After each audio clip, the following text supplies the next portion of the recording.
अस्सलाम वालेकुम नाजरीन, मैं अब्दुल जब्बार सुमरो हाजिर हूँ आपके programme behind the news with Abdul Jabbar Soomro के साथ। तो शुरू करते हैं आज की खबरें। आज सबसे बड़ी धमाकेदार प्रेस कॉन्फ्रेंस हुई, जिस प्रेस कॉन्फ्रेंस का इंतज़ार पिछले 15 दिनों से था।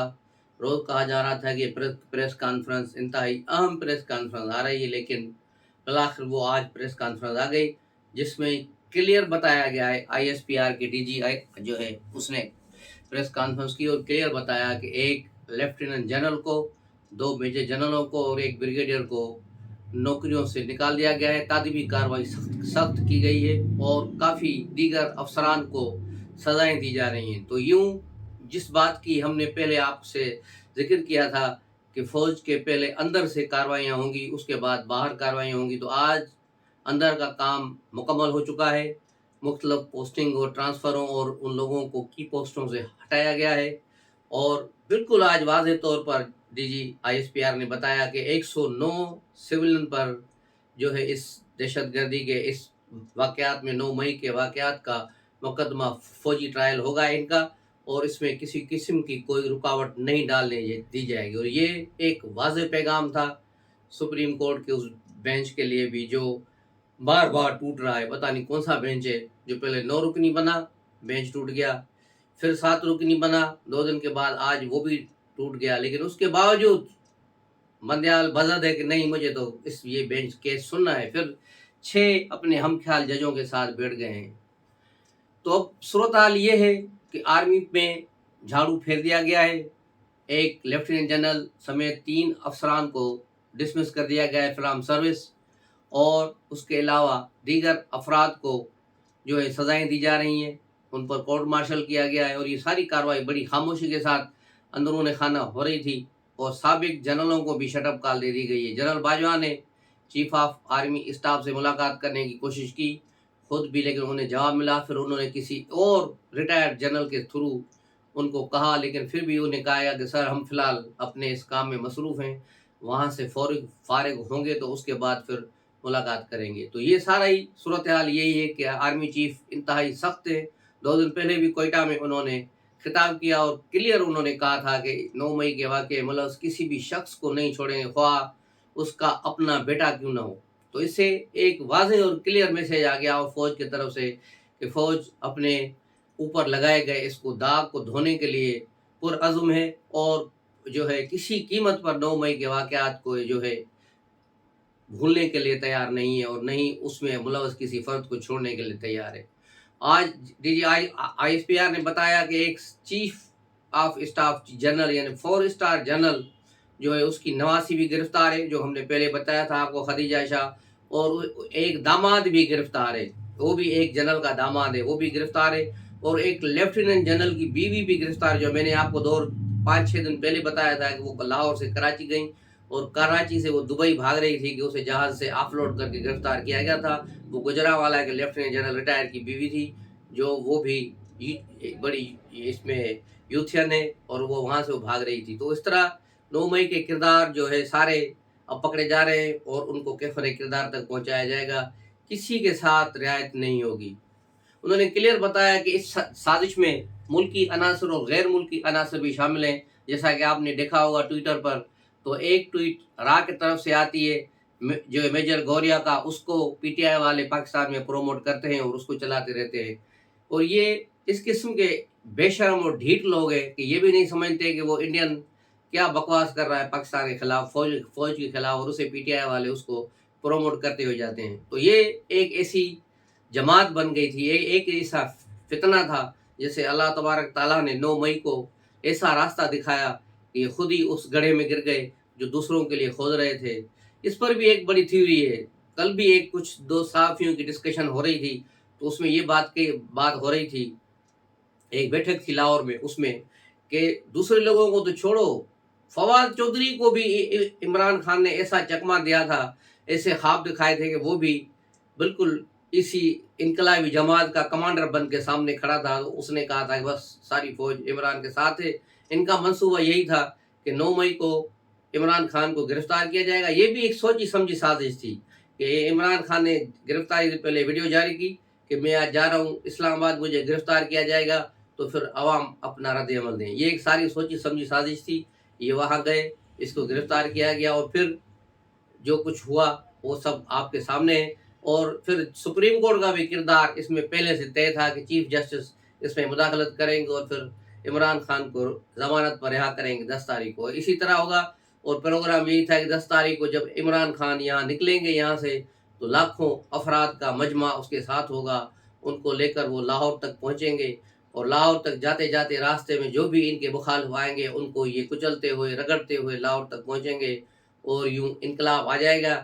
پھر اپنے جنرل فیض کو یہ بلا کر آرمی چیف بنائیں گے. ان کا سارا تکیہ جنرل ساحر شمشاد پہ تھا کہ وہ ہمارے ساتھ ہے, وہ بس یہ کریں گے. اپنے طور پہ انہوں نے ایک خیالی طور پر ایک منصوبہ بنایا ہوا تھا, اور ایسا منصوبہ اور عمران خان نے اپنے جو قریبی ساتھی تھے ان کے ذہنوں میں ڈالا ہوا تھا. وہ سمجھ رہے تھے کہ شاید عمران خان کے ساتھ ان کی ہائی لیول لنک ہے اور وہ ایسا ہی ہوگا. لیکن یہ سارے جب 9 مئی کے واقعات ہو گئے اور کچھ بھی نہیں ہوا, تو وہ سارے لوگ جاگ گئے کہ یہ کیا ہو گیا, یہ تو عمران خان نے ہمیں بھی دھوکہ دیا. تو یہ فواد چودھری جیسا آدمی جو ہمیشہ ایجنسیوں کی بوٹ پالش کر کے آگے آیا ہے, شاہ محمود قریشی, بلکہ پی ٹی آئی کے سارے لیڈروں کو اٹھا لو, کوئی بھی شخص ایسا نہیں ہے جس کی سی وی ایجنسیوں کے بغیر کہیں ادھر ادھر گئی ہو. اور یہ سارے لوگ شاہ محمود قریشی, پرویز خٹک ہو گیا, یہ اپنا دوسرے لوگ جتنے بھی ہیں ہو گیا, یہ چیمے شیمے سارے, یہ سارے ایجنسیوں کے لوگ ہیں. خسرو بختیار ہو گیا, دوسرے ہو گئے. لیکن ان لوگوں کو ایسا عمران خان نے اپنے سر میں جکڑا اور ایسا ان کے ساتھ جھوٹ بولا کہ جنرل ساحل شمشاد بھی ہمارے ساتھ ہے, جنرل فیض کی بات ہو گئی ہے, انقلاب آ رہا ہے, لوگ نکلیں گے, 20,000 فوج سے لوگ نکلیں گے, اندر سے نکلیں گے. اور فواد چودھری آج تک معافیا مانگتا پھر رہا ہے. اب تو وہ نگراں وزیر اعلیٰ پنجاب محسن نقوی سے بھی معافیا مانگتا پھر رہا ہے کہ مجھے معاف کر دو, مجھے چھوڑو, میری جان چھوڑو. لیکن اس کی جان نہیں چھوٹ رہی. وہ اس سارے پروگرام میں سارے میں پھنس چکا ہے. اور آتے ہیں اب سپریم کورٹ کی طرف. سپریم کورٹ کا بینچ آج پھر ٹوٹ گیا. اٹارنی جنرل منصور علی خان نے جو جسٹس جو ہے منصور پر اعتراض کیا, تو اس پر انہوں نے کہا کہ میں اس بینچ کا حصہ نہیں بنتا, جس پر چیف جسٹس برہم ہوئے, کیونکہ اسے معلوم تھا کہ یہ تو مانا بات ہی خراب ہو گئی, یہ ساری بینچ ہی ٹوٹ گئی. لیکن اس نے نہیں مانا اور یوں وہ بینچ سے اٹھ کر چلے گئے, اور یہ 7 رکنی بینچ ٹوٹ گیا. پھر 1 گھنٹے کے بعد کہا گیا کہ ہم نئی بینچ بنا کر پھر آتے ہیں.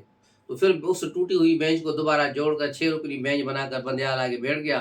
لیکن اس سے پہلے باہر جو اس کیس کے مین کردار ہیں چودھری اعتزاز احسن اور لطیف کھوسہ, ان کو بھی اپنی عمر کے آخری حصے میں ذلیل ہونا تھا. ان کا ذلیل ہونا لکھا ہوا تھا, اس لیے وہ ذلیل ہو رہے تھے. آج بھی وہاں باہر جا کے ایسی ان کے منہ سے جھاگ نکل رہی تھی اعتزاز سے, وہ غصے سے آنکھیں نکلی ہوئی تھیں کہ یہ کیسا ہو رہا ہے, ان کو حکومت کو بلانا چاہیے بندیال کو, اور ان کو توہین عدالت کا کیس جو لگانا چاہیے. بھائی کیوں توہین عدالت کیس لگانا چاہیے؟ وہ انہوں نے ایک جائز اعتراض کیا ہے, جو پہلے دن کیوں نہیں کیا؟ وہ تو ان کی مرضی ہے, پہلے دن نہیں کرتے, آج کر رہے ہیں. یہ تو قانونی ٹیکنکس ہوتے ہیں. تم بھی بڑے وکیل ہو, بیرسٹر ہو, تم الو کے پٹھے یہ چیز نہیں جانتے. یہ تو تم لوگ بھی کرتے آتے ہو ہر وقت. اور کھوسا, یہ سارے بس آج آگ بگولاتے. ان کی بس میں ہوتا تو چیف جسٹس کی کرسی پر چڑھ کے بیٹھ جاتے اور پوری حکومت کو ڈسمس کر دیتے. تو بالآخر یہ ساری چیزیں اپنی جگہ چلی گئی.